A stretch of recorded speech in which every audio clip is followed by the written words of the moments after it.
অনেক বড় ইহসান আর মেহেরবানি যে আল্লাহ তাআলা আমাকে আপনাকে মানুষ বানাইছেন। আল্লাহ তাআলা আমাদেরকে মানুষ বানাইছেন। তিনি চাইলে আমাদেরকে মানুষ না বানিয়ে অন্য যে কোনো প্রাণীও বানাইতে পারতেন। কথা বলেন ঠিক কিনা? আল্লাহ পাকের কাছে কখনো চাইনি আল্লাহ তুমি আমাকে দুনিয়াতে মানুষ বানায় পাঠাও, কখনো চাইনি। আল্লাহ পাক নিজ অনুগ্রহে, নিজ দয়া, নিজ মায়া মহাব্বত করে আমাকে আপনাকে মানুষ বানাইছেন। কতক্ষণের জন্য একটু চিন্তা করেন তো, আল্লাহ তাআলা যদি আমার আপনার এই রূহটাকে একটা কুকুরের ভিতরে দিয়ে দিত, তাহলে আমাদের পরিচয় মানুষ থাকতো না কুকুর? কতক্ষণের জন্য ভাবেন, আল্লাহ তাআলা যদি আমার এই রূহটাকে একটা বিড়ালের ভিতরে দিয়ে দিত, আমার এই রূহটাকে যদি হিংস্র কোনো প্রাণীর ভিতরে দিয়ে দিত, গরু ছাগলের ভিতরে দিয়ে দিত, তাহলে আজকে আমার পরিচয় মানুষ থাকতো না, আমার পরিচয় ওই সমস্ত প্রাণীর পরিচয়ে পরিচিত হইত। আল্লাহ তাআলা কত বড় ইহসান করেছেন, কত বড় ইহসান করেছেন যে না চাইতেই তিনি আমাকে আপনাকে আমাদের প্রত্যেককে আল্লাহ তাআলা মানুষের ভিতরে, মানুষের দেহের ভিতরে মানুষ হিসাবে আল্লাহ তাআলা আমাদেরকে দুনিয়াতে পাঠাইছেন। কত বড় ইহসান করেছেন। শুধু মানুষ বানাইছেন এখানেই শেষ করেননি। মানুষ, দুনিয়াতে অনেক মানুষ আছে, দুনিয়াতে অনেক মানুষ আছে যাদের পরিচয় বেঈমান, কাফের, মুশরিক, এরকম অনেক মানুষ আছে যাদের ব্যাপারে আমরা জানি আল্লাহ পাকের ঘোষণা তারা চিরকাল জাহান্নামের আগুনে জ্বলবে। মানুষ হওয়া সত্ত্বেও তারা জাহান্নাম থেকে বাঁচতে পারবে না। বেঈমান, কাফের হওয়ার কারণে তাদেরকে চিরকাল জাহান্নামের আগুনে জ্বলতে হবে। আল্লাহ তাআলা কত বড় ইহসান করলেন, আমাকে আপনাকে আল্লাহ তাআলা মুসলমানের দেশে, মুসলমানের ঘরে মুসলমান হিসেবে আল্লাহ তাআলা জন্মগ্রহণ করার, জীবন যাপন করার সুযোগ করে দিয়েছেন। আল্লাহ তাআলা যদি আমাকে আপনাকে কোনো হিন্দুর ঘরে পাঠাইতেন, আল্লাহ তাআলা যদি আমাকে আপনাকে কোনো খ্রিস্টানের ঘরে পাঠাইতেন, আল্লাহ তাআলা যদি আমার আপনার জন্ম কোনো ইহুদির ঘরে দিতেন, তাহলে হয়তো আমরা মুসলমান হতে পারতাম না। আমরা হয়তো হিন্দু, না হয় ইহুদি, না হয় খ্রিস্টান, না হয় অন্য কোনো ধর্মাবলম্বী হইতাম। আমাদের সৌভাগ্য যে আল্লাহ তাআলা আমাকে আপনাকে মুসলমানের ঘরে জন্ম দিয়ে আমাদেরকে মুসলমান হিসাবেই দুনিয়াতে জীবন যাপন করার সুযোগ করে দিয়েছেন। শুধু মুসলমান বানালেন এতটুকুই শেষ নয়, মুসলমানের মধ্যেও আল্লাহ রাব্বুল আলামিন আমাকে আপনাকে শ্রেষ্ঠ নবীর শ্রেষ্ঠ উম্মত বানাইছেন। শ্রেষ্ঠ নবীর শ্রেষ্ঠ উম্মত, যেই নবীর উম্মতের ব্যাপারে আল্লাহ রাব্বুল আলামিন কোরআনে নিজে বলছেন যে আমাদেরকে আল্লাহ তাআলা ঘোষণা করছেন যে আমাদেরকে এমন একটা উম্মত বানাইছেন যারা হাসরের ময়দানে অন্যান্য মানুষের উপরে, অন্যান্য নবীদের উম্মতের উপরে এই উম্মত সাক্ষ্য দিবে, এই সাক্ষী আল্লাহ তাআলা গ্রহণ করবে। অন্যান্য উম্মতেরা আটকে যাবে। এমনকি কোন কোন বর্ণনায় পাওয়া যায় নবীরা পর্যন্ত হাসরের ময়দানে তাদের উম্মতের কাছে এমন ভাবে অবস্থান তৈরি হবে, নবীরা যেন মিথ্যাবাদী প্রমাণিত হয়ে যায়, এমন পরিস্থিতি হয়ে যাবে। সেই সময় এই নবীর উম্মত যারা, তারা সেখানে সাক্ষী দিবে, তাদের সাক্ষী আল্লাহ তাআলা গ্রহণ করে নবীরা সত্যবাদী এটা প্রমাণিত হয়ে যাবে। এমন একটা উম্মত আল্লাহ তাআলা আমাদেরকে বানাইছেন। শ্রেষ্ঠ নবীর শ্রেষ্ঠ উম্মত হিসাবে আল্লাহ তাআলা আমাদেরকে বানাইছেন। শ্রেষ্ঠ নবীর শ্রেষ্ঠ উম্মতের মধ্য থেকে কত মানুষ রাস্তাঘাটে, পথে ঘাটে, এমনকি টেলিভিশনের সামনে, নাচ, গান, বাদ্য বাজনার সামনে মানুষ বসে আছে, লিপ্ত আছে। আমাকে আপনাকে আমাদের মতো গুটি কতক মানুষকে আল্লাহ রাব্বুল আলামিন বাছাই করে করে কোরআনের মজলিসে মাহফিলের প্যান্ডেলে আমাকে আপনাকে আসার তৌফিক দিয়েছেন। এই জন্য আমরা কি আল্লাহ পাকের দরবারে শুকরিয়া আদায় করতে পারি না? এই জন্য আল্লাহ রাব্বুল আলামিনের শিখানো সেই শুকরিয়া বাণী, সেই শুকরিয়া লফজ দিয়ে আমরা সকলে ঈমানের আওয়াজে চিৎকার করে শুকরিয়া আদায় করি, আলহামদুলিল্লাহ।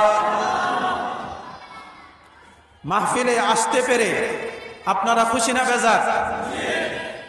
দোস্ত, মাহফিলে আসার মধ্যে লাভ আছে না নাই?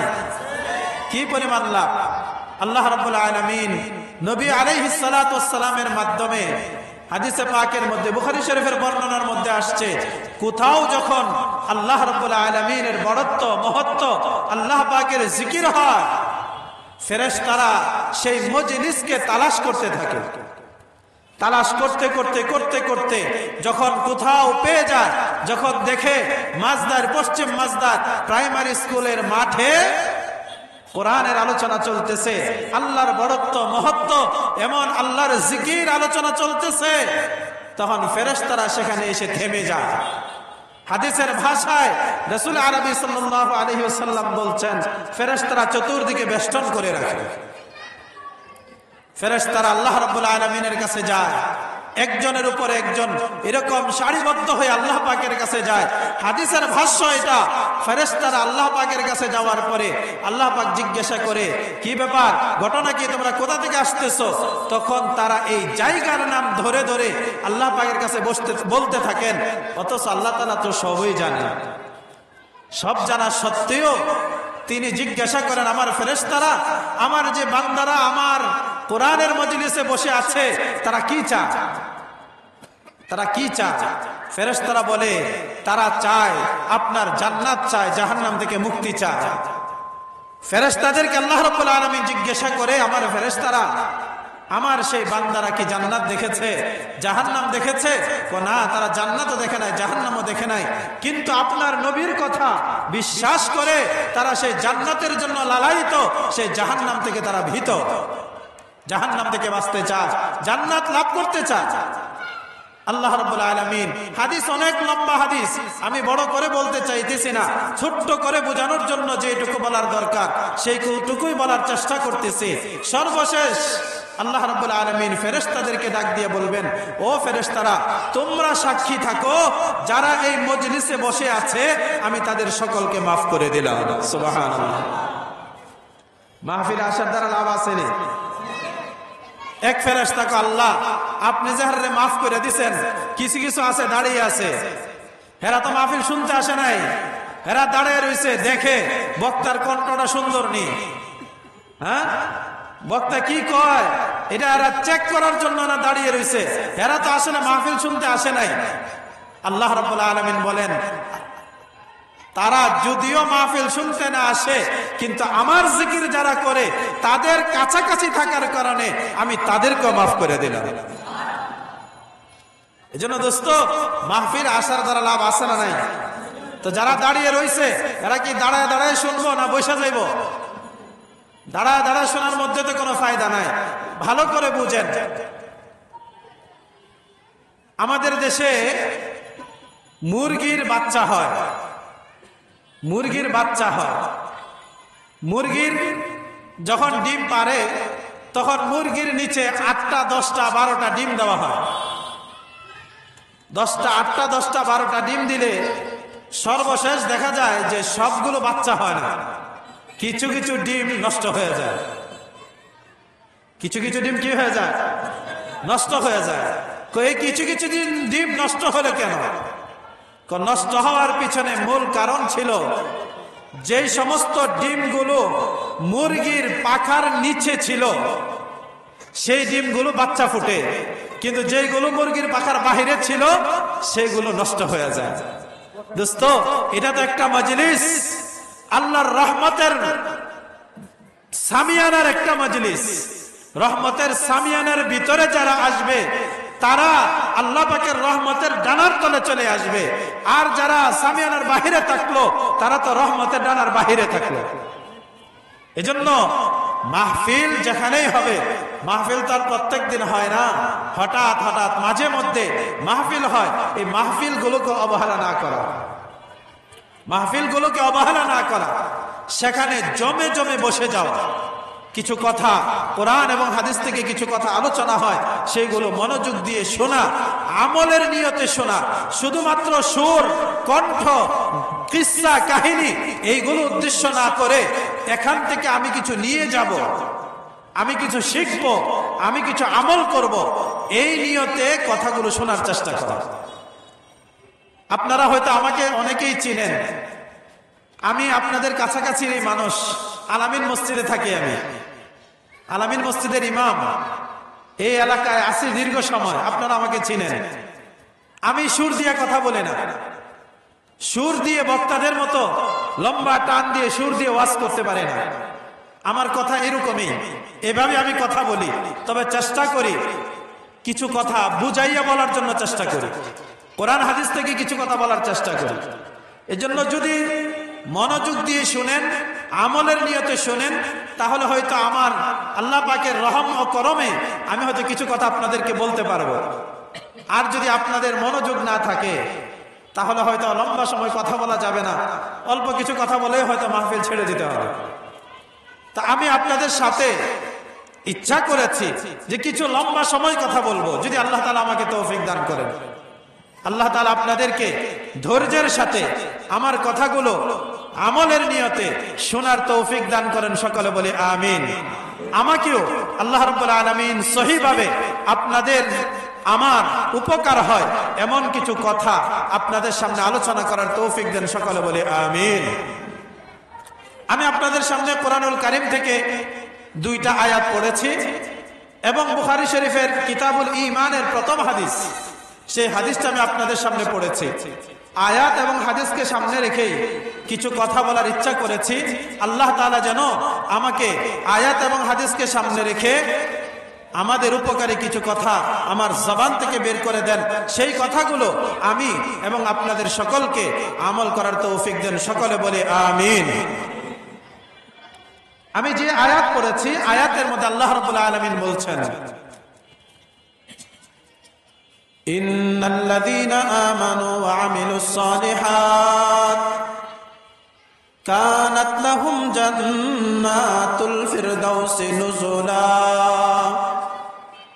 খালিদিনা ফিহা লা ইয়াবগুনা আনহা হিওয়ালা। আল্লাহ রাব্বুল আলামিন বলেন, নিশ্চয় যারা ঈমান আনলো এবং নেক আমল করলো, নিশ্চয় যারা ঈমান আনলো এবং যারা নেক আমল করলো। কয়টা কাজ? 2টা। বলেন কয়টা কাজ? একটু আমার সাথে বলবেন মেহেরবানি করে। কাজ কয়টা?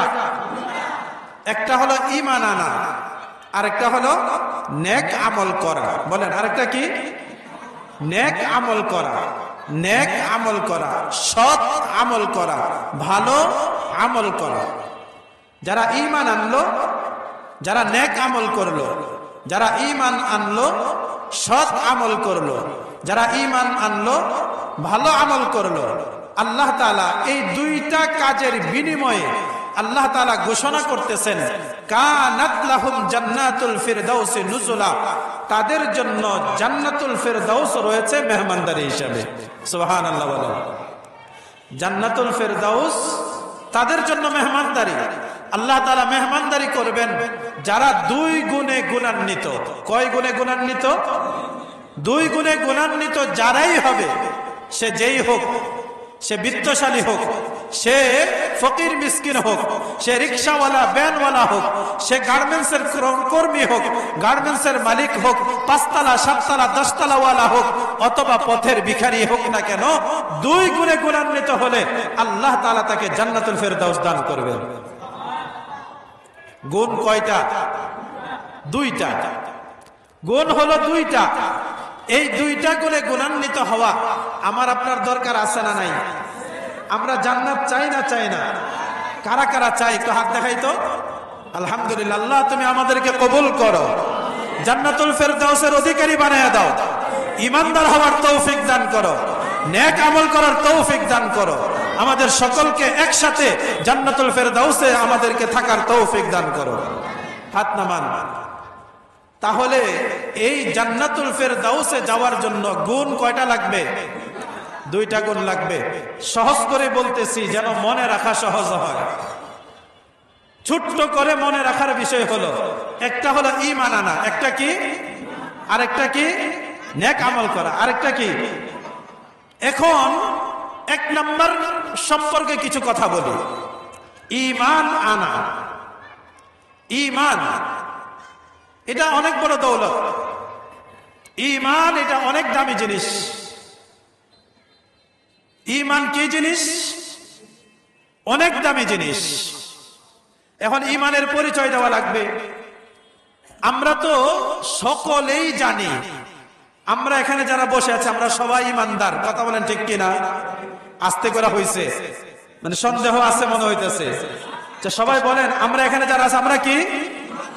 আমরা কি? সন্দেহ আছে? আরে ভাই, ঈমানের আওয়াজে বলেন, আল্লাহ তাআলা আমাদের আওয়াজ শুনবে, আল্লাহ তাআলা ঈমানদার হিসেবে আমাদেরকে কবুল করবেন। আমাদের পরিচয় কি? আমরা কি? ঈমানদার। আমরা সবাই জানি আমরা ঈমানদার। কিভাবে? আমার বাপ ছিল ঈমানদার, আমার মা ঈমানদার, আমার দাদা ছিল ঈমানদার, আমার নানা ছিল ঈমানদার, পর দাদা পর নানা হেরাও ছিল ঈমানদার। ঈমানদারের ঘরে জন্ম নিয়েছে, আমিও ঈমানদার। এটা তো একটা সহজ কথা, কিন্তু আসলে ঈমানদারের ঘরে জন্ম নিলেই কি ঈমানদার হওয়া যায়? এটা হয় না কখনো। যদি ঈমানদারের ঘরে জন্ম নিলে ঈমানদার হওয়া যেত, নূহ আলাইহিস সালাতু ওয়াস সালামের ছেলে বেঈমান কাফের হতো না। আপনারা জানেননি নূহ আলাইহিস সালাতু ওয়াস সালামের ছেলে কি ছিল? কাফের ছিল। কোরআনে আছে, আল্লাহ তাআলা কোরআনে আলোচনা করেছেন।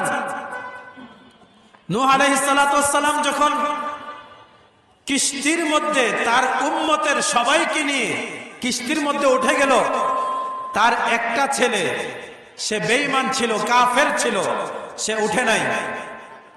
নূহ আলাইহিস সালাতু ওয়াস সালাম ডাকছে, বাবা আসো, ইয়া বুনাইয়ার কাম মা'না, হে বৎস আমাদের সাথে কিস্তিতে উঠো, আজকের দিনে কিস্তিতে না উঠলে বাঁচতে পারবা না। ছেলে বলছিল যে না, আমি আপনার ঈমান, আপনাকে নবী বলে মানি না, আপনার আল্লাহকে আমি বিশ্বাস করি না, অতএব কারণে আপনার কিস্তিতে আমি উঠব না। শেষ পর্যন্ত উঠলো না। কি হইল? পানিতে ডুবে মারা গেল। পানিতে ডুবে মারা গেল। এবার বলেন তো, ঈমানদারের ঘরে যদি ঈমানদার হওয়া যায়, তাহলে নবীর ঘরে তো কাফের জন্ম হইতো না। নবীর ঘরে কি হইতো না? তাহলে বোঝা গেল ঈমানদারের ঘরে জন্ম নিলে কি হওয়া যায় না? ঈমানদার হওয়া যায়। এটা বাস্তবতা, দুনিয়ার বাস্তবতাও আছে। দুনিয়ার বাস্তবতাও আছে। ডাক্তারের ঘরে জন্ম নিলে কেউ ডাক্তার হয় না, ইঞ্জিনিয়ারের ঘরে জন্ম নিলে কেউ ইঞ্জিনিয়ার হয় না। দুনিয়াতে কোন পেশার মানুষ জন্মসূত্রে কেউ সেই পেশাদার হয় না। আলেমের ঘরে জন্ম নিলে কেউ আলেম হয় না, হাফেজ সাহেবের ঘরে জন্ম নিলে কেউ হাফেজ সাহেব হয় না। হাফেজ সাহেব হওয়ার জন্য মেহনত করা লাগে, ইঞ্জিনিয়ার হওয়ার জন্য মেহনত করা লাগে, ডাক্তার হওয়ার জন্য মেহনত করা লাগে, শিক্ষকের ঘরে জন্ম নিয়ে শিক্ষক হওয়ার জন্য মেহনত করা লাগে। তাহলে ঈমানদারের ঘরে জন্ম নিলেই কি ঈমানদার হওয়া যাবে, না মেহনত করা লাগবে? এই জন্য আমরা তো আজকে সহজে বুঝতেছি ঈমানদারের ঘরে জন্ম নিলেই বুঝি ঈমানদার হওয়া যায় না। দোস্ত, ঈমানদার হওয়ার জন্য আমার আপনার মধ্যে ঈমানের এমন কতগুলো গুণ আমার মধ্যে থাকতে হবে, তাহলে আমি ঈমানদার। অন্যথায় ঈমানদারের ঘরে জন্ম নিয়েও, ঈমানদারের নাম গ্রহণ করেও, ঈমানদারের পরিচয় দুনিয়াতে জীবনযাপন করা সত্ত্বেও আল্লাহর খাতায় আমি বেঈমান। এজন্য ঈমান এত সস্তা জিনিস না। ঈমান এটা বুঝার জিনিস, যে ঈমান কি জিনিস এটা আমাকে বুঝতে হবে। সাহাবায়ে কেরাম নবী আলাইহিস সালাতু ওয়াস সালামকে বিভিন্ন সময় বিভিন্ন প্রশ্ন করত। তো প্রশ্ন করলে আল্লাহ পাক একবার আয়াত নাজিল করে সাহাবায়ে কেরামদেরকে সাবধান করলেন, নবীকে যেভাবে ইচ্ছা সেভাবে কথা বলা যাবে না, নবীকে যা তা বলা যাবে না, যা মনে চায় তাই বলবা, যেভাবে ইচ্ছা সেভাবে বলবা, এটা করা যাবে না। সাহাবায়ে কেরাম এত ভয় পাইছে, এখন সাহাবায়ে কেরাম কোনো প্রশ্ন নবীকে করে না।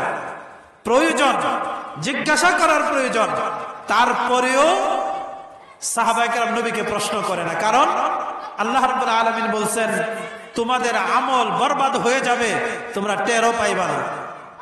নবীর সাথে যদি বেয়াদবি হয়, নবীর সাথে যদি আচরণ খারাপ হয়, তাহলে তোমাদের আমল বরবাদ হয়ে যাবে। এই কথা বলার পরে সাহাবায়ে কেরাম ভয়ে নবীকে প্রশ্ন করে না। মনের মধ্যে অনেক প্রশ্ন, আরে নবীরও যদি জিজ্ঞাসা করতে পারতাম, কিন্তু জিজ্ঞাসা করলে যদি আবার নিজের আমল নষ্ট হয়ে যায়, বরবাদ হয়ে যায়, তাহলে কি হবে? জিজ্ঞাসা করে না। কিন্তু মনে মনে আশা, আরে এমন যদি হইতো গ্রাম এলাকা থেকে কেউ আসতো, বাইরে থেকে মুসাফির কেউ আসতো, আয়েশা নবীকে জিজ্ঞাসা করত, আর নবী বলতেন, আমরা সেখান থেকে শুনে শুনে শিখা যেতাম। মনের মধ্যে একটা দরদ, একটা মায়া, একটা ভিতরে একটা জ্বালা, হাই হেরে কেউ যদি আসতো জিজ্ঞাসা করত। এমন পরিস্থিতির মধ্যে চলতেছিলেন সাহাবায়ে কেরাম। এরই মধ্যে একজন লোক মুসাফিরের মতো, তার চেহারা সুরত আকার আকৃতি মুসাফিরের মতো। উমর ইবনুল খাত্তাব রাদিয়াল্লাহু তাআলা আনহু হাদিস বর্ণনা করেছেন যে যেই লোকটা আসছে মনে হয় যেন মুসাফির।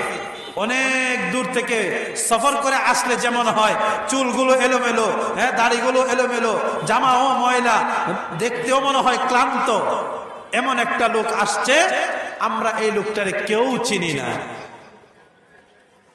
লোকটা আসছে, মসজিদে নববীতে ঢুকছে, দুইকা নবীজি যেখানে বসা, একদম ঠিক বরাবর নবীজির সামনে, নবীজির হাঁটুর সাথে হাঁটু লাগাইয়া নবীজির সামনে যায় বসছে। লোকটা কিন্তু অপরিচিত।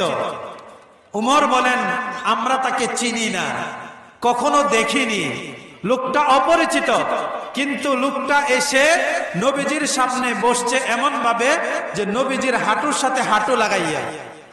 এখানেও শেষ করে নাই, হাদিসের মধ্যে আসছে যে ওই লোকটা তার দুইটা হাত নবীজির এরকম রানের উপরে, নবীজির এই হাঁটু মুবারকের উপরে রাখছে, নিজের হাতের উপরে না, নবীজির হাঁটু মুবারকের উপরে। এইভাবে রাখার পরে নবী আলাইহিস সালাতু ওয়াস সালামকে কিছু প্রশ্ন করেছিলেন। সর্বপ্রথম প্রশ্ন, আখবিরনি আনিল ঈমান। ও মুহাম্মদ, ইয়া মুহাম্মদ, আখবিরনি আনিল ঈমান।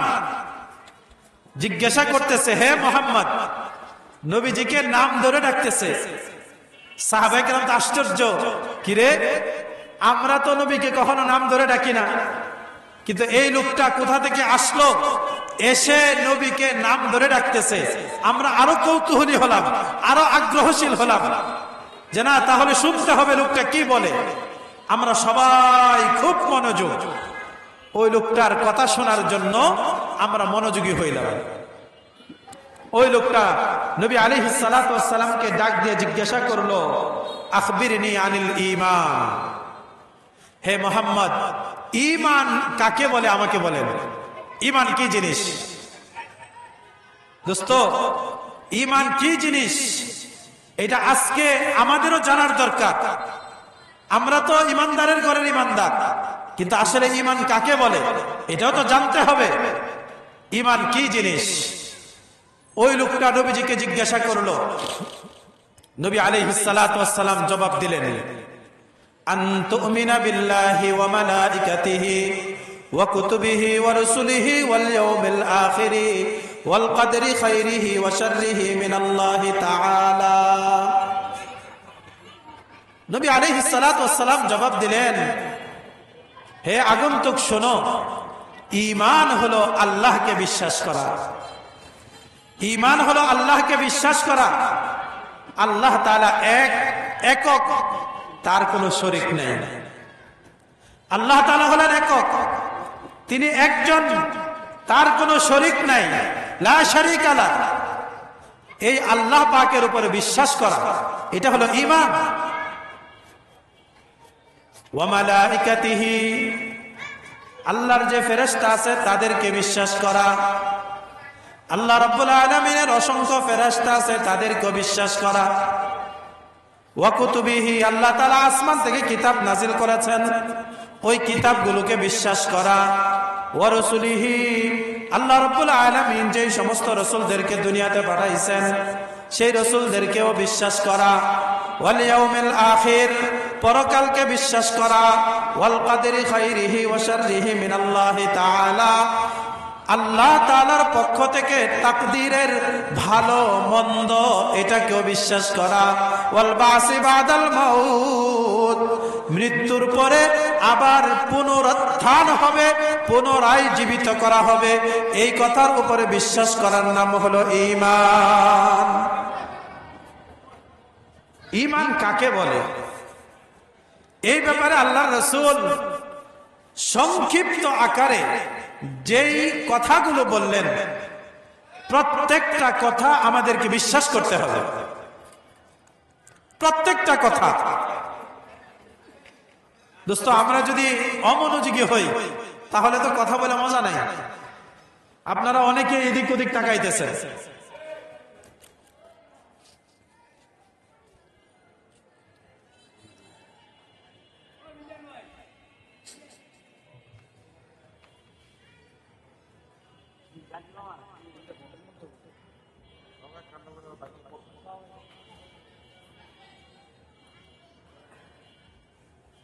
কথা বলা হচ্ছে কোরআন হাদিসে, কে বা কারা আসতেছে কোরআন হাদিসের চেয়ে ওনারা দামি হয়ে যায়নি, তো আপনারা অন্যদিকে তাকাবেন কেন? কথাগুলো মনোযোগ দিয়ে শুনেন। যারা দাঁড়িয়ে আছেন বসেন, এসে বসেন, বসে পড়েন। ইমানদারের ঘরে জন্ম নিলে ইমানদার হওয়া যায় না। ইমানদার হওয়ার জন্য আমার আপনার ভিতরে কতগুলো গুণ থাকতে হবে, তাহলে আমি ইমানদার। আল্লাহর হাবিব সাল্লাল্লাহু আলাইহি ওয়াসাল্লাম ঈমানের পরিচয় দিতে গিয়ে যে কথাগুলো বলেছেন, আমার আপনার মধ্যে সেই গুণগুলো আছে কিনা এটা যাচাই বাছাই করতে হবে। যদি না থাকে তাহলে আমি ইমানদারের পরিচয় নিয়ে চললেও আমি আল্লাহ পাকের আদালতে আমি ইমানদার নই। এজন্য ইমানদার হওয়া লাগবে, এই গুণে গুণান্বিত হওয়া লাগবে। নবী আলাইহিস সালাতু ওয়াস সালাম এই কথাগুলো বলার পরে একজন আগন্তুক যিনি প্রশ্ন করলেন, তিনি নবীকে বলতেছেন, সাদাকাতা, হে মুহাম্মদ আপনি সত্যই বলেছেন। উমর রাদিয়াল্লাহু তাআলা আনহু বলেন, আশ্চর্য হইলাম, আরে একটা মানুষ প্রশ্ন করছে, নবীজিকে প্রশ্ন করেছে, নবীজি উত্তর দিলেন, এখন সে সত্যায়ন করে বলে আপনি সত্য বলেছেন। তার মানে কি এই লোকটা এই প্রশ্নের উত্তর আগে থেকেই জানে। কথা বলেন ঠিক কিনা? না জানলে তো এই কথা বলতে পারতো না, আগে থেকেই জানে। ওমর রাদিয়াল্লাহু তাআলা বলেন, আমি আশ্চর্য হয়ে গেছি। এবার জিজ্ঞাসা করতেছে, আখবিরনি আনিল ইসলাম, আপনি আমাকে ইসলাম সম্পর্কে বলেন, ইসলাম কাকে বলে? ঈমানের কথা তো বললেন, ইসলাম কাকে বলে সেটা বলেন। এবার নবী আলাইহিস সালাতু ওয়াস সালাম ইসলামের পরিচয় দিতে গিয়ে বললেন, আন তুকিমাস সালাহ ওয়া তুতিয়াজ যাকাত ওয়া তাসুমা রমাদান ওয়া তাহুজ্জাল বাইতা ইন ইসতাতা'তা ইলাইহি সাবিলা। ইসলাম হলো তুমি নামাজ কায়েম করো। ইসলামের পরিচয় নামাজ কায়েম করা। এই জন্য নবী আলাইহিস সালাতু ওয়াস সালাম অন্য এক হাদিসের মধ্যে বলছেন, আল ঈমান ওয়াল কুফরু, ঈমান এবং কুফর দুইয়ের মধ্যে বাইনাহুমা ফারকুন তারকুস সালাত, আও কামা ক্বালা আলাইহিস সালাতু ওয়াস সালাম, নামাজ এবং ঈমান এবং কুফরের মধ্যে পার্থক্যকারী হলো নামাজ। যদি কেউ নামাজ পড়ে তাহলে তার পরিচয় হলো সে মুসলমান, কেউ যদি নামাজ না পড়ে তার পরিচয় হলো সে কাফের। এই জন্য আরেক হাদিস আল্লাহ রাসূল বলছেন, মান তারাকা সালাতা মুতাআম্মিদান ফাকাদ কাফার। কোন ব্যক্তি যদি ইচ্ছাকৃতভাবে নামাজ ছেড়ে দেয় তাহলে সে কাফের হয়ে যায়। তাহলে নামাজের গুরুত্ব কত বেশি। মুসলমান মাত্রই তাকে নামাজ পড়তে হবে। নামাজ পড়ে না তো সে মুসলমান হতে পারবে না। বেনামাজি মুসলমান হতে পারে না। আমাদের সমাজে আমরা কত মানুষ আছে নামাজ পড়ি না, কিন্তু নিজের পরিচয় আব্দুল সালাম, নিজের পরিচয় আব্দুল করিম, নিজের পরিচয় হলো আব্দুর রহমান, নিজের পরিচয় আব্দুল গফফার, মুসলমানের নামে নামে পরিচিত, কিন্তু আমি নামাজই পড়ি না। আল্লাহর হাবিব সাল্লাল্লাহু আলাইহি ওয়াসাল্লাম বলছেন, তুমি দুনিয়াতে মুসলমানের পরিচয় থাকতে পারো, কিন্তু আল্লাহর আদালতে তুমি মুসলমান নও। এজন্য দোস্ত, নামাজ এটা ইসলামের সবচেয়ে বড় শিআর, সবচেয়ে বড় শিআর নামাজ। কোন অবস্থাতে নামাজ ছাড়ার কোনো সুযোগ নেই। মুসলমান হয়েছি তো নামাজ পড়াই লাগবে। নামাজ যদি দাঁড়িয়ে পড়তে না পারি বসে পড়তে হবে, বসে না পারলে শুয়ে পড়তে হবে, ইশারাতে পড়তে হবে, এরপর নামাজ মাফ নাই। নামাজ এত গুরুত্বপূর্ণ জিনিস। এজন্য যে সমস্ত বন্ধুরা আমরা নামাজ পড়ি না, জিজ্ঞাসা করলে অনেকেই হাত উঠাইতে বাধ্য হবেন যে এশার নামাজ আমরা অনেকে পড়ি নাই। দোস্ত, নামাজ এটা সবচেয়ে বেশি গুরুত্বপূর্ণ ইবাদত। মুসলমানের পরিচয় থাকার জন্য নামাজ লাগবে। তো নামাজ পড়া, নামাজ আদায় করা, নামাজ প্রতিষ্ঠা করা, সমাজে নামাজ প্রতিষ্ঠা করা, এটা মুসলমানের কাজ। যাকাত আদায় করা, রমজান মাসে রোজা রাখা, সক্ষমতা থাকলে আল্লাহর ঘর বাইতুল্লাহর জিয়ারত করা, হজ করা, এটা ইসলামের পরিচয়। এজন্য মুসলমান হওয়ার জন্য আমাদেরকে এই সবকটি পরিচয় আমাদের জীবনেও লাগবে। আমি আপনাদের সামনে যে হাদিস পড়েছি, সে হাদিসের মধ্যে আল্লাহ রাসূল একই কথা বলছেন। قال رسول الله صلى الله عليه وسلم قال رسول الله صلى الله عليه وسلم بني الإسلام على خمس شهادة أن لا إله إلا الله وأن محمد رسول الله وإقام الصلاة وإيتاء الزكاة وصوم رمضان وحج البيت। রাসূল সাল্লাল্লাহু আলাইহি ওয়াসাল্লাম বলেন, ইসলাম পাঁচটা খুঁটির উপরে ইসলামের ভিত্তি। ইসলামের ভিত্তি পাঁচটা জিনিসের উপরে। তার মধ্যে এক নম্বর হলো আল্লাহর সাক্ষ্য দেওয়া, আশহাদু আল্লা ইলাহা ইল্লাল্লাহ ওয়া আন্না মুহাম্মাদার রাসূলুল্লাহ। আল্লাহ ছাড়া কোনো ইলাহ নাই, আল্লাহর সাথে কোনো শরীক নাই, আল্লাহ এক এবং অদ্বিতীয়, আল্লাহর সাথে কোনো শরীক নাই, আল্লাহর সমকক্ষ কেউ নাই, আল্লাহর মতো কেউ নাই, আল্লাহর সমকক্ষ দুনিয়াতে কোনো কিছু নাই। এই কথার সাক্ষ্য দেওয়া এবং নবী মুহাম্মদ সাল্লাল্লাহু আলাইহি ওয়াসাল্লাম আল্লাহর রাসূল, এই কথার সাক্ষ্য দেওয়া, এটা হলো এক নাম্বার। দুই নাম্বার হলো ইকামুস সালাহ, নামাজ কায়েম করা। তিন নাম্বার হলো যাকাত আদায় করা। চার নাম্বার হলো রোজা রাখা। পাঁচ নাম্বার হলো হজ আদায় করা। হাদিসের মধ্যে আল্লাহ রাসূল এটাই বলছেন, যেটা ওই লোকের প্রশ্নের উত্তরে আল্লাহ রাসূল ইসলামের পরিচয় যা দিয়েছেন। তাহলে এই পাঁচ জিনিসের উপরে ইসলামের ভিত্তি। কেউ নামাজ পড়লো, যাকাত দিল না, যাকাত দিল, রোজা রাখলো না, রোজা রাখলো, সামর্থ্যবান হওয়ার পর হজ করলো না, সে প্রকৃত অর্থে মুসলমানই হতে পারে না। এজন্য মুসলমান হিসাবে আমাদেরকে এই কাজগুলো করা জরুরি।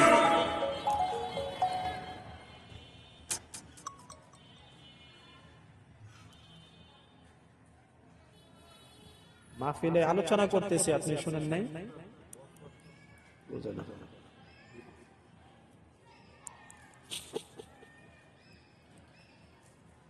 মুসলমান হতে হলে আমাকে কতগুলো গুণে গুণান্বিত হওয়া লাগবেই লাগবে। মুসলমান নামাজ ছাড়তে পারে না, বেনামাজি মুসলমান হতে পারে না।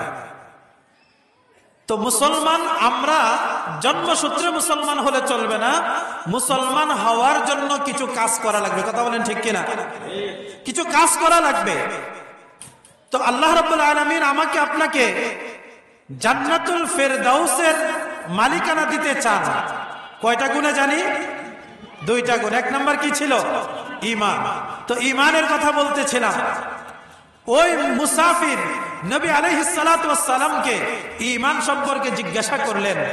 ঈমান সম্পর্কে জিজ্ঞাসা করার পরে নবীজি ঈমানের পরিচয় দিলেন। ইসলাম সম্পর্কে জিজ্ঞাসা করলেন, ইসলামের পরিচয় দিলেন। তারপরে ইহসান সম্পর্কে জিজ্ঞাসা করছেন, নবীজি ইহসানের পরিচয় দিলেন। কিয়ামত সম্পর্কে জিজ্ঞাসা করলেন, কিয়ামত সম্পর্কে নবীজি কথা বললেন। বলার পরে ওই লোকটা চলে গেল। কতক্ষণ পর নবী আলাইহিস সালাতু ওয়াস সালাম সাহাবায়ে কেরামদেরকে বললেন, হে উমর, একটু আগে যে লোকটা আমার কাছে এসেছিল, দেখো তো লোকটা কোথায় আছে। উমর বলেন, আমরা বের হয়ে গেলাম, বাহিরে গিয়ে কোথাও সেই লোকটাকে খুঁজে পাইলাম না। তখন নবী আলাইহিস সালাতু ওয়াস সালাম বললেন, শোনো, এটা দুনিয়ার কোনো মানুষ না। যে আমার কাছে প্রশ্ন করতে এসেছিল এটা দুনিয়ার কোনো মানুষ না, এই লোকটা ছিল জিবরাইল আমিন আলাইহিস সালাতু ওয়াস সালাম। তিনি এসেছিলেন তোমাদেরকে দ্বীন শিখাইতে, তোমাদের দ্বীন, তোমাদের ঈমান, তোমাদের ইসলাম, তোমাদের ইহসান, তোমাদের কিয়ামত সম্পর্কে কিছু বিষয় তোমাদেরকে শিখানোর জন্য তিনি এসেছিলেন।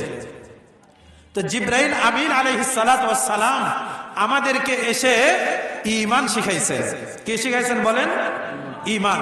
তিনি যেভাবে ঈমানের কথা বলছেন, আমাকে আপনাকে ঠিক সেভাবে ঈমানদার হওয়া লাগবে, তাহলে আমি ঈমানদার। এরকম ঈমানদার যদি হতে পারি, তাহলে একটা গুণ আমার মধ্যে এসে গেল যে আমি ঈমানদার। একটা গুণ আমার মধ্যে আসার দ্বারা আমি একটা গুণে গুণান্বিত হলাম, কিন্তু আমার জন্য আরেকটা গুণ অর্জন করতে হবে। ঈমানদার হলাম, আরেকটা হলো নেক আমল। আরেকটা কি বলেন? আমরা কতক্ষণের জন্য মেনে নিলাম আমরা সবাই ঈমানদার। কথা বলেন ঠিক কিনা? আমরা সবাই কি ঈমানদার? আমরা কতক্ষণের জন্য ধরে নিলাম, মেনে নিলাম যে আমরা ঈমানদার? আল্লাহ রাব্বুল আলামিন শুধু ঈমানদারকে জান্নাতুল ফেরদাউস দিবেন, নাকি ঈমানদার হওয়ার সাথে সাথে নেক আমল করনেওয়ালাকে জান্নাত দিবেন? নেক আমল করনেওয়ালাও লাগবে। তাহলে নেক আমলও লাগবে। 2টা জিনিস আমি সহজে বোঝানোর জন্য আপনাদেরকে একটা উদাহরণ দিয়ে বোঝাই। 2টা জিনিস আমাদের জন্য লাগবে। কেমন? নারায়ণগঞ্জ থেকে ট্রেন যায় ঢাকায়, যায় না? ট্রেন চলার জন্য কি আছে? রেল লাইন আছে, আসেনি? রেল লাইন আছে না? কথাটা ভালো করে খেয়াল করে বোঝার চেষ্টা করবেন। 2টা জিনিস আল্লাহ তাআলা বলছেন, ঈমান, নেক আমল। ঈমান আর নেক আমল 2টা জিনিসের মাধ্যমে 2টা জিনিস অর্জন করতে পারলে আল্লাহ তাআলা জান্নাতুল ফেরদাউস দিয়ে দিবেন। সুবহানাল্লাহ। তাহলে 2টা জিনিস কেমন লাগবে? 2টা জিনিস আমার আপনার জীবনে এভাবে লাগবে। রেল লাইনের মধ্যে, রেল লাইন নারায়ণগঞ্জ থেকে ঢাকা, ঢাকা থেকে দিনাজপুর, ঢাকা থেকে চট্টগ্রাম, ঢাকা থেকে সিলেট। রেল লাইন আছে না নাই? আছে। রেল লাইন হলো 2টা রেল লাইন একসাথে সমান্তরাল, পাশাপাশি একসাথে 2টা রেল লাইন। যেখানে আপনি যেতে চাইবেন সেই গন্তব্য পর্যন্ত, ধরে নিলাম আপনি যাবেন চট্টগ্রাম, আপনার চট্টগ্রাম পর্যন্ত 2টা রেল লাইন সমান তালে থাকা লাগবে, তাহলে আপনি গন্তব্যে যেতে পারবেন। কথা বলেন ঠিক কিনা? আচ্ছা, নারায়ণগঞ্জ থেকে আপনি যে রেল লাইনে যাবেন, যদি এমন হয় 10 কিলোমিটার যাওয়ার পরে 10 হাত রেল লাইন, একটা চাক্কা নাই, একটা লাইন নাই, একটা লাইন 10 হাত পরিমাণ লাইন এখানে নাই। আবার 10 মাইল গেলেন, আবার 10 হাত নাই, আবার 10 মাইল গেলেন, আবার 10 হাত নাই, মানে ফাঁকে ফাঁকে নাই। একটা আছে পরিপূর্ণ, আরেকটা কি ফাঁকে ফাঁকে নাই। আপনারা কি মনে করেন এই ট্রেন দিয়ে গন্তব্যে যাওয়া যাইব? না। কি হইব? কতক্ষণ পরে অ্যাক্সিডেন্ট করে ট্রেনটা লাঞ্ছুত হয়ে যে যাত্রীরা গন্তব্যে যাওয়ার কথা ছিল, সবগুলো যাত্রী সেখানেই শেষ। এটা যদি বুঝে থাকেন, এবার আমি নবীজির হাদিসের দিকে যাই। আল্লাহ রসুল কি বলছেন? আল্লাহ রসুল একদিন মাটির মধ্যে সোজা একটা দাগ টানছেন, সোজা একটা দাগ, সোজা একটা টান দিছেন, দিয়ে ডানে বামে এরকম অনেকগুলো টান দিছেন। টান দিয়ে আল্লাহ রসুল বলতেছেন, শোনো, এই সোজা যে লাইন দেখতেছো এটা হলো জান্নাতের রাস্তা। সোজা টানটা কি? জান্নাতের রাস্তা। ডানে বামে যা দেখতেছো সবগুলো শয়তানের রাস্তা, জাহান্নামের রাস্তা। সোজা যদি চলতে পারো, সোজা লাইনের উপরে যদি চলতে পারো, তাহলে সোজা জান্নাতে যেতে পারবা। ডানে বামে মুড় দিবা তো জান্নাতের রাস্তা থেকে বিচ্যুতি হয়ে যাবে। এখন আমার আপনার গন্তব্য হলো জান্নাত। আমার আপনার গন্তব্য কি? জান্নাত। দুইটা রেল লাইনের মতো দুইটা জিনিস সমান্তরাল, একটা ঈমান আর একটা নেক আমল। একটা ঈমান আর একটা কি? এই দুইটা লাইন সোজা কোথায় গেছে? জান্নাতে। বলেন কোথায়?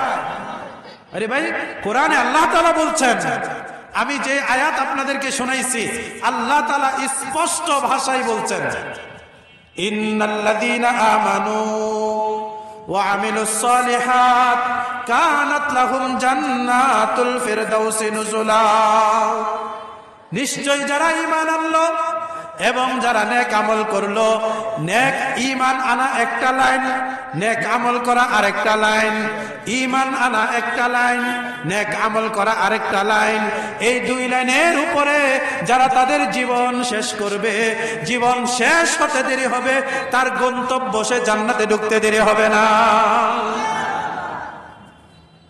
তাহলে দুইটা লাইন সমান্তরাল লাগবে। এখন ঈমান তো আছে, এখন যদি আল্লাহ না করেন, আল্লাহ না করেন, আল্লাহ না করেন, ফাঁকে ফাঁকে ঈমান না থাকে, ফাঁকে ফাঁকে যদি ঈমান না থাকে, একটু আগে আপনারাই বলছেন ট্রেন দুর্ঘটনায় শেষ। আমার আপনারও যদি ঈমান ফাঁকে ফাঁকে না থাকে, আমার আপনার অবস্থা এমনই হবে, দুর্ঘটনায় পড়ে ওই যে আল্লাহ রাসূল দেখাইছেন ডানে বামে রাস্তা যেটা, ওই রাস্তায় পড়ে যাব। ওই রাস্তায় পড়ার কারণে জাহান্নামে যাওয়া লাগবে। নাউজুবিল্লাহ বলেন। তাহলে ঈমানটা লাগবে একবারে শুরু থেকে শেষ পর্যন্ত নির্ভেজাল ভাবে লাইনটা ঠিক রাখা লাগবে, ঈমান ঠিক রাখা লাগবে। ঈমান হারা হলে চলবে না। ঈমান হারা হয় কেমনে? আল্লাহর হাবিব সাল্লাল্লাহু আলাইহি ওয়াসাল্লাম এক হাদিসের মধ্যে বলছেন, একটা জামানা এমন আসবে যে মানুষ সকাল করবে ঈমানদার, সন্ধ্যা করবে বেঈমান। সন্ধ্যার সময় ঈমানদার, সকাল করবে বেঈমান। হে জামানা এসে গেছে, হে জামানা এসে গেছে। দোস্ত, আজকে সবচেয়ে বেশি আমাদের উপরে ঈমানের উপরে আক্রমণ চলতেছে। আমরা জনসাধারণ ঘুমিয়ে আছি, আমাদের ঈমান নিয়ে টানাটানি চলতেছে, আমাদের ঈমান নিয়ে টানাটানি চলতেছে। আপনারা মনে করতেছেন যে না, সব তো ভালো, আমার ঈমান ঠিক আছে। অনেক মানুষ বলে, হ্যাঁ, লোকটা খারাপ বলে কি ঈমান ঠিক আছে, নামাজ না পড়লেও ঈমান ঠিক আছে, চুরি করলেও ঈমান ঠিক আছে। কিন্তু এই দিক দিয়া ঈমান লয়ে যাইতেছে খবর নাই। আমাদের দেশে একদল মানুষ আছে, আমরা তাদেরকে চিনি কাদিয়ানি নামে। কাদিয়ানি নাম শুনছেন নি? কাদিয়ানিরা কি মুসলমান না কাফের? আস্তে করে বলছেন। কেউ যদি কাদিয়ানিকে কাফের না বলে, সেও বেঈমান হয়ে যাবে, সেও কাফের হয়ে যাবে। কাদিয়ানিরা কি বলেন? কাদিয়ানিরা কি? কাফের। এখন এই কাদিয়ানিরা যদি আমাকে, আপনাকে, আমাদের মধ্য থেকে কাউকে যদি কাদিয়ানি দাওয়াত দিয়ে আমাদেরকে কাদিয়ানি বানিয়ে ফেলে, বলেন তো সে ঈমানদার না বেঈমান? ঈমান নিয়ে টানাটানি চলতেছে। কাদিয়ানিরা চেষ্টা করতেছে আপনাদের এই নারায়ণগঞ্জে, তারা ঘাঁটি, নারায়ণগঞ্জে ঘাঁটি স্থাপনের চেষ্টা করতেছে। উদ্দেশ্য কি? সরল মনা মুসলমানদেরকে বেঈমান বানানো। ঘুমিয়ে থাকলে চলবে না। ঈমান দামি জিনিস। দোস্ত, আপনাকে যদি এই মুহূর্তে এখানে যারা বসে আছেন, আপনাকে যদি এখন 10 লক্ষ টাকা কাউকে দেওয়া হয়, এই লোকটা সারা রাত ঘুমাইবো? কথা কয় না? ঘুমাইতে পারবো? এত সারা রাত ঘুমাতো না, পাহারা দিব, হায় হায় এত দামি জিনিস, এটা যদি চুরি হয়ে যায়, যদি ডাকাতি হয়ে যায়, যদি নিয়ে যায় তাহলে কি হইব, টেনশনে সারা রাত আর ঘুম হইতো না। কতক্ষণে যাইবো ব্যাংকে, কতক্ষণে কই যাইবো, কোথায় রাখলে সেফে রাখতে পারবো, পেরেশান হয়ে যাইব। কারণ 10 লক্ষ টাকা এটা দামি জিনিস, মূল্যবান জিনিস। এখন আপনারা বলেন তো 10 লক্ষ টাকার দাম বেশি না ইমানের দাম বেশি? ইমানের তো কোনো মূল্য হয় না দোস্ত। ইমানদার তো এমন, ইমানদারের ইমানের বিনিময়ে গোটা দুনিয়া দিলেও ইমানদার তার ইমান বিক্রি করতে রাজি হবে। ইমানদার তো হলো এমন, আমরা যারা ইমানদার আমাদের ইমানের দাম হলো এমন। কিন্তু সরল মনা মুসলমান যারা ঘুমিয়ে থাকে, এরা মনে করে কিছু টাকা পয়সা দিলে, কিছু সুবিধা দিলে, কিছু সুবিধা পাইলে, চাকরি, বড় চাকরি দিলে, বড় বেতনের টাকা দিলে, বড় কিছু দিলে আমরা ইমান বিক্রি করতে দ্বিধা করি না। আল্লাহর ওয়াস্তে ইমান বিক্রি করবেন না কখনো। ইমানের ব্যাপারে সাবধান। ইমান হারা হয়ে গেছেন তো আপনার জীবনের সব বরবাদ। ইমান আছে, দাম আছে, ইমান নাই, কোনো কিছুর দাম নাই। এই জন্য কাদিয়ানীরা চেষ্টা করতেছে সরল মনা মুসলমানদেরকে বেঈমান বানানোর জন্য। কাদিয়ানীরা কাফের, এটা সমস্ত মুসলমানের দিলের মধ্যে বিশ্বাস থাকতে হবে কাদিয়ানীরা কাফের। আমাদের দেশে হিজবুত তাওহীদ, হিজবুত তাওহীদ নামে একটা দল আছে, জানেননি আপনারা? এরাও আমার আপনার ইমান ধ্বংস করার জন্য চেষ্টা করতেছে। খ্রিস্টান মিশনারি, তারাও আমাদের ইমান হরণ করার চেষ্টা করতেছে। ইহুদিরা ইমান হরণ করার চেষ্টা করতেছে। হিন্দুরা মুসলমানদেরকে ইমান হারা করার জন্য চেষ্টা করতেছে। চতুর্দিক থেকে আমাদের ইমানের উপর আক্রমণ চলতেছে। এমনকি আমার তো আশঙ্কা হয়, সরাসরি বললাম না, আশঙ্কাই বললাম, আহলে হাদিস নামধারী যারা, হেরাও মুসলমানদের ইমান হারা করার চেষ্টা করতেছে। অনেকে হয়তো বলবেন, হুজুর কথাটা বুঝলাম না, কথাটা বুঝলাম না। একটু বলি, একটু ব্যাখ্যা দিয়ে বলি। আহলে হাদিসদের অবস্থা কি? আহলে হাদিসরা চাইতেছে আমাদের দেশের সাধারণ মুসলমান আলেম ওলামাদের কাছ থেকে বিচ্ছিন্ন হয়ে পড়ে। কথা বলেন ঠিক না? আহলে হাদিসরা কি চায়? আলেমদের সাথে সম্পর্ক চায় না, আলেমদের থেকে দূরে সরা। তারা বলে আলেমরা সব গুমরাহ, আলেমরা সব বরবাদ, আলেমরা সব জাহান্নামী, আলেমরা সব মুশরিক, আলেমরা সব বেদাতি, আলেমরা সব বরবাদ।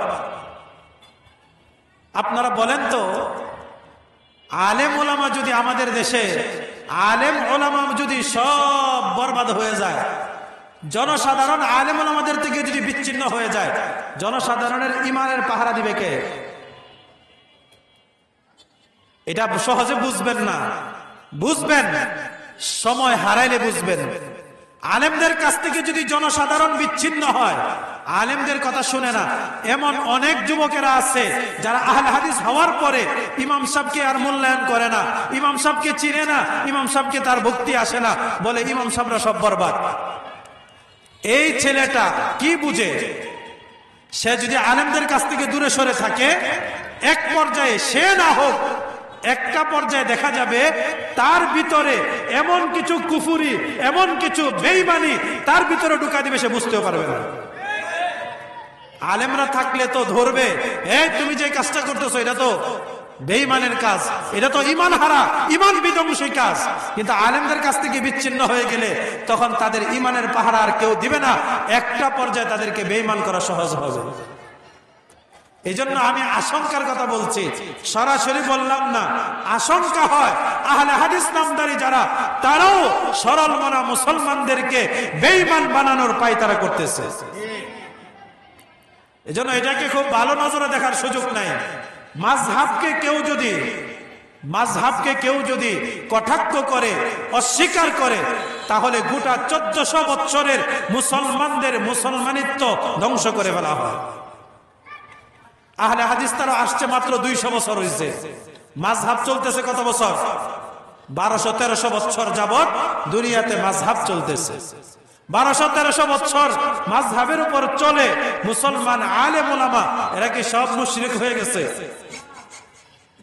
এজন্য দোস্ত, যেই কথা বলতেছিলাম, ঈমান হারা করার জন্য চতুর্দিক থেকে আমাদের ঈমানের উপর আক্রমণ চলতেছে। এজন্য ঈমানের পাহারা দেওয়া লাগবে। মাঝে মধ্যেই নিজেকে জিজ্ঞাসা করতে হবে, আমার ঈমান আছে তো, নাকি আমার ঈমানের মধ্যে ঝামেলা ঢুকছে, ভেজাল ঢুকছে। এটা মনে রাখতে হবে, মনে করতে হবে, সাবধান হতে হবে। তাহলে বলতেছিলাম, জান্নাতে যাওয়ার জন্য রেল লাইনের মতো দুইটা লাইন, একটার নাম ঈমান, একটার নাম কি? মাঝে মধ্যে ঈমান হারা হলে চলবে না, মরণ পর্যন্ত ঈমানের সাথে থাকতে হবে। আল্লাহ তাআলা ঈমানের সাথে, ঈমানের হালতে আজীবন আমরণ থাকার তৌফিক দেন। সকলে বলি আমিন। আরেকটার নাম হলো নেক আমল। আরেকটার নাম কি বলেন? নেক আমল। এটাও মনে হয় মাঝে মধ্যে করলেই চলবো। হ্যাঁ, রেল লাইন একটা ঠিক আছে, আরেকটা মাঝে মধ্যে কাটা থাকলে চলবো না? এটাও ঠিক থাকতে হবে। তাহলে নেক আমলও কি লাগবে? ধারাবাহিক লাগবে, ধারাবাহিক। নেক আমলের মধ্যে একটু আগে যেটা বললাম, নামাজ। নামাজ মুসলমানের জীবনে কয়ক্ত নামাজ ফরজ? কত?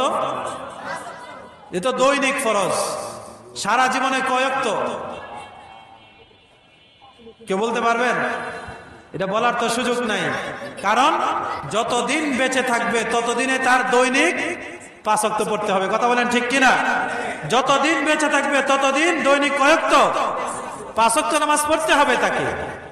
তাহলে দৈনিক যদি 5 ওয়াক্ত নামাজ পড়তে হয়, এই নামাজ, দোস্ত আমার কথা আমি শেষ করে দিচ্ছি, যেহেতু আমাদের প্রধান আকর্ষণ এসে গেছেন, আমি কথা শেষ করে দিচ্ছি, আপনারা আমার কথার জবাব দিবেন।